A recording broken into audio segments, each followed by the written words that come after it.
Hey guys, this is Krishna. I hope you all are doing very great and welcome back to my channel again.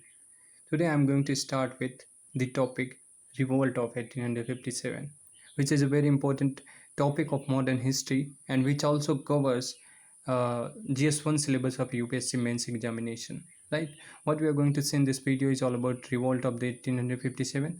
Here what we are going to see the main causes, right, and why the revolt failed, the nature of the revolt, right, and the conclusions or the consequences or the significance of this revolt. Everything we are going to cover in this particular video. And without taking you much time, let's begin with this topic, which is a very important topic. Actually modern history जो है 1857 से ही पूछी जाती है हमारे UPSC GS1 syllabus में।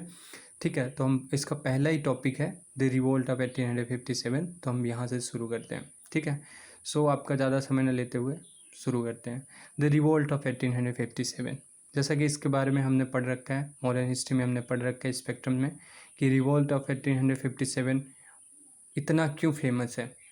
ठीक है, इसे हमारे जो कुछ हिस्टोरियंस रहे हैं उन्होंने इसका अलग अलग अपने रूप में इसका वर्णन किया है। किसी ने बोला है कि the revolt of 1857 is the first war of independence. ठीक है, ऐसे ऐसे बहुत, जैसे वीडियो सावरकर जी का स्टेटमेंट है, तो इस तरह से और लोगों ने इस चीज़ को यहाँ पे एक्सप्लेन किया है, अपने स्टेटमेंट के थ्रू बताया है कि revolt of 1857 why it is so important, right.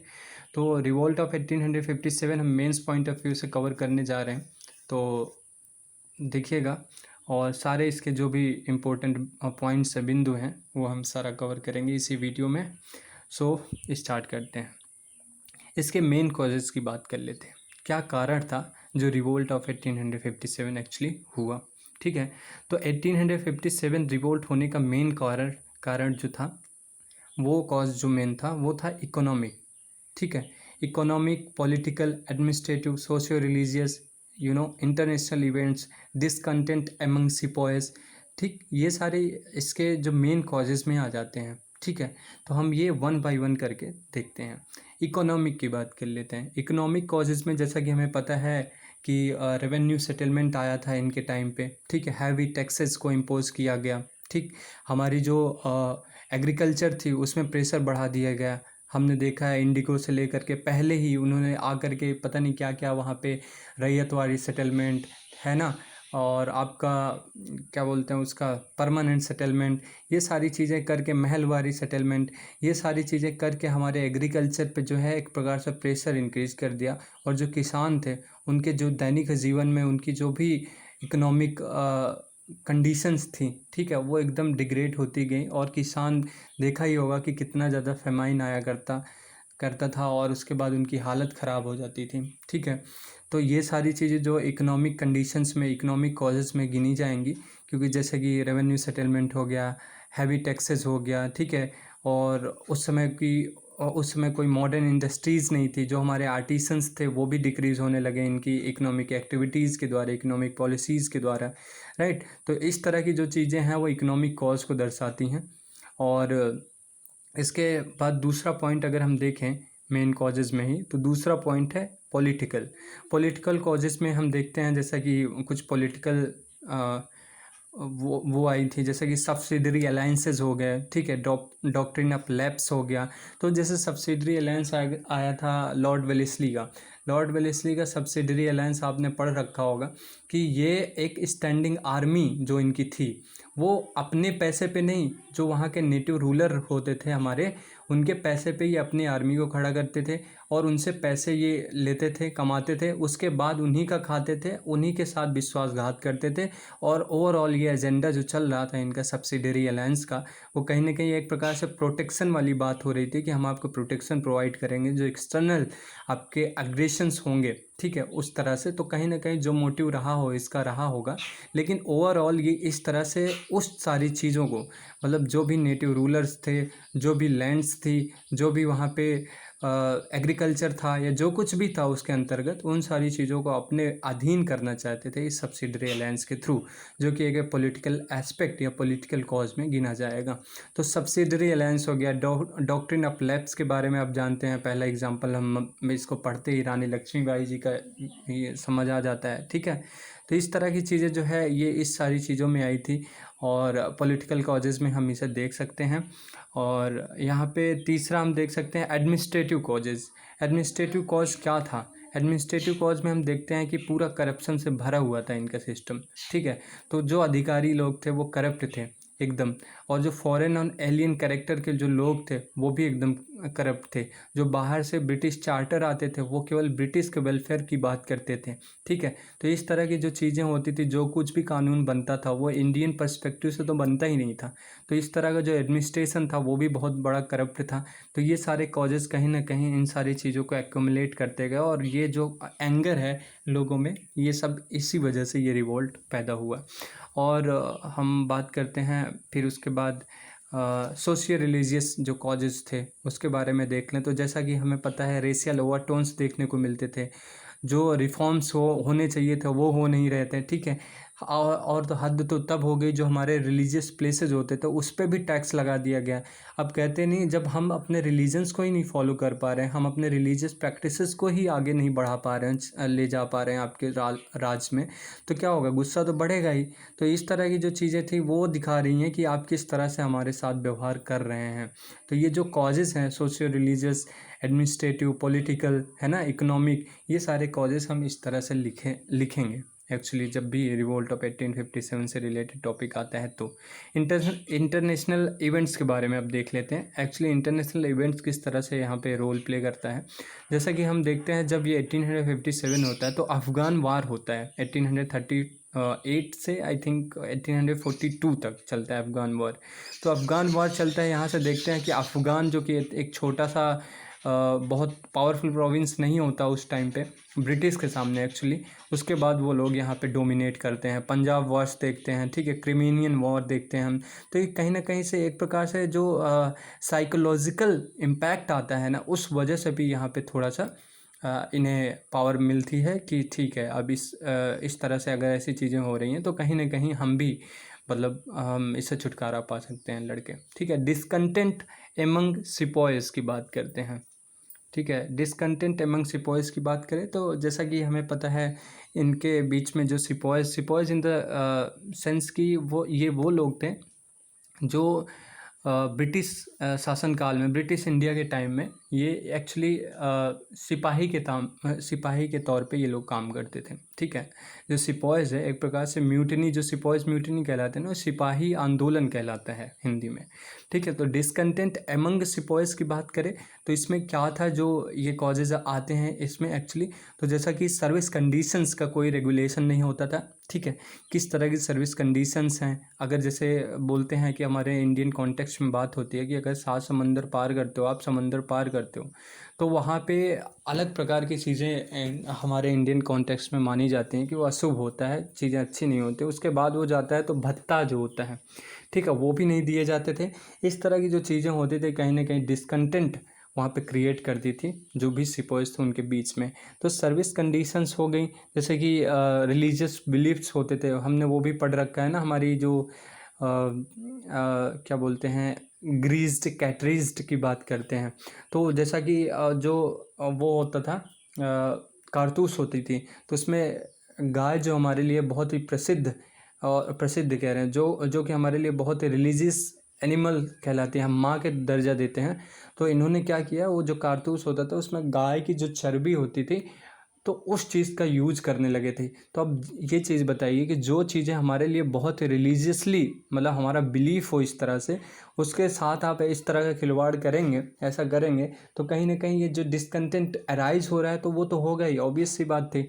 तो जैसे सर्विस कंडीशन हो गया, और रिलीजियस बिलीफ्स में जो किसी भी प्रकार का कॉन्फ्लिक्ट हुआ करता था, जैसा कि अभी मैंने बताया, ठीक है। और कास्ट को लेकर के भी वहाँ पे चल रही थी चीज़ें। और जैसे कि हमने बताया कि जो भी जैसे फॉरेन सर्विसेज में, मतलब जब बाहर ये जाते थे तो कोई भी अलाउंसेस नहीं मिलते थे इनको, ठीक है। और उसी समय अवध को अनेक्स कर लिया गया on the pretext of mal administration, right. और रेशियल डिस्क्रिमिनेशन से देखने को मिल रहे थे, ठीक है, कि हमारे जो इंडियन ओरिजिन के जो ऑफिसर्स हैं, मतलब जो आर्मी मैन है, वो कभी आगे प्रमोट होकर जाएंगे ही नहीं। ठीक है, जो ऊपर टॉप लेवल पे बैठा होगा ब्रिटिशर्स होगा। इस तरह की जो चीज़ें होती थी, ये सारी चीज़ें कहीं ना कहीं एक्यूमुलेट करती गई इस रिवोल्ट को होने के लिए। ठीक है, तो ये हमने देख लिया मेजर मेन कॉजेज एक्चुअली। इसमें हमने बात की कि economic, political, administrative, right, socio religious और इनिशियल इंटरनेशनल इवेंट्स की बात किया हमने। डिसकंटेंट अमंग सिपोइस के बारे में बात किया।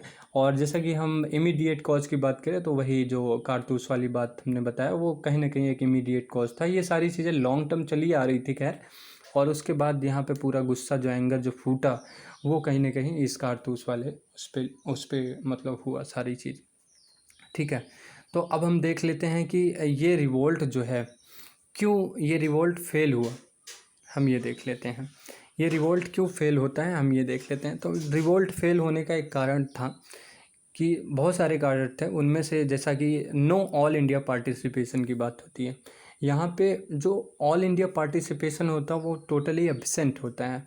जैसा कि ईस्ट, वेस्ट और साउथ की बात करें तो ये कहीं ना कहीं कोई भी, ये मतलब अछूता होता है, अछूता होता है।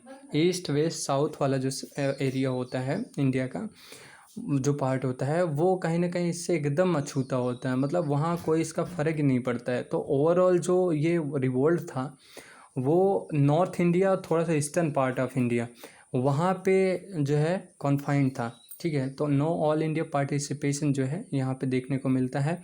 ये कॉज में आ जाता है क्योंकि यहाँ पे ऑल इंडिया पार्टिसिपेशन बिल्कुल देखने को नहीं मिल रहा था। तो ये जो है रिवोल्ट जो फेल हुआ उसके कॉजेज़ में आते हैं।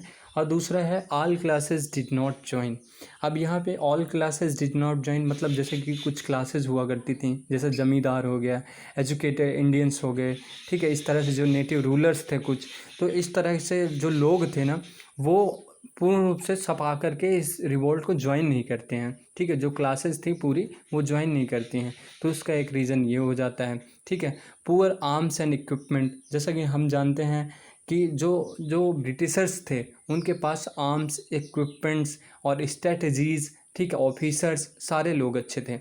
हमारे पास आर्म्स ही नहीं थे। ठीक है, अगर थे भी तो वो बहुत थर्ड क्वालिटी के थे। ठीक है, इक्विपमेंट ही नहीं थे।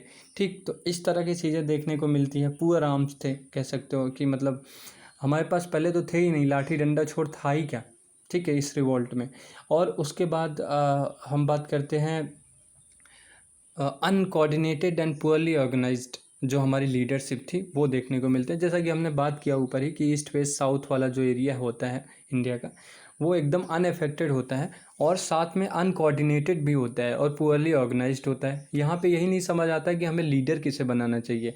जब ये रिवोल्ट चल रहा था तो लोग कन्फ्यूजन में थे कि किसे लीडर बनाना चाहिए, कोई एक लीड करे जो हम सब साथ में रहें इस रिवोल्ट में लड़ने के लिए, समझ ही नहीं आ रहा था। ठीक है, और जब ये चीज़ें कहीं ना कहीं दिल्ली तक गई कि वहाँ पे जा कर के जो जनरल वक्त खान थे, ठीक है, और जाफ़र जी जो थे, वहाँ पे पहुँचने के बाद उन्होंने सोचा कि ठीक है अब इन्हें लीडर बनाते। लीडर बनाने के बाद जब रिवोल्ट आगे बढ़ा तो देखने को मिल रहा है जो कुछ प्रोविंस है, जैसा कि अपना हो गया, लखनऊ हो गया, ठीक है, और कानपुर हो गया, ऐसे ऐसे कुछ ऐसी जगह थे जहाँ के लीडर मेन जो थे वो कोई नेपाल भाग जा रहा है, कोई कहीं भाग जा रहा है। तो इस तरह के लीडरशिप स्किल्स जो थी वो भी कमज़ोर दिख रही थी। ठीक है, तो अनकोऑर्डिनेटेड एंड पुअरली ऑर्गेनाइज्ड जो थी, ये एक मेन कॉज हो जाता है इसका कि रिवोल्ट फेल्ड होता है। इससे नो यूनिफाइड आइडियोलॉजी थी, एक समान प्रकार की आइडियोलॉजीज नहीं थी। ठीक है, तो ये एक रीज़न हो जाता है। और हम अब देख लेते हैं एक्चुअली नेचर ऑफ रिवोल्ट की बात करें तो जैसा कि हमें पता है कि हिंदू मुस्लिम यूनिटी यहाँ पे देखने को मिली थी। और ये इस रिवोल्ट को ही हम बोलते हैं इंडियन हिंदू मुस्लिम यूनिटी। ठीक है, तो यूनिफिकेशन जो देखने को मिलता है हिंदू मुस्लिम का, इस रिवोल्ट से देखने को मिलता है। तो कहीं ना कहीं नेचर ऑफ रिवोल्ट में आप ये कह सकते हैं। ठीक, और यहाँ पे हम ये भी देखने को हम कह सकते हैं कि जैसे कि कुछ लोग बोलते हैं जो हमारे हिस्टोरियंस, तो जैसे कि वो लोग बोलते हैं, जैसे वी डी सावरकर जी का स्टेटमेंट है इस रिवोल्ट पे कि प्लान्ड वॉर ऑफ इंडिया, यह इंडिया का एक प्लान्ड वॉर था। ठीक है, वी डी सावरकर जी का ऐसा मानना था, कहना था।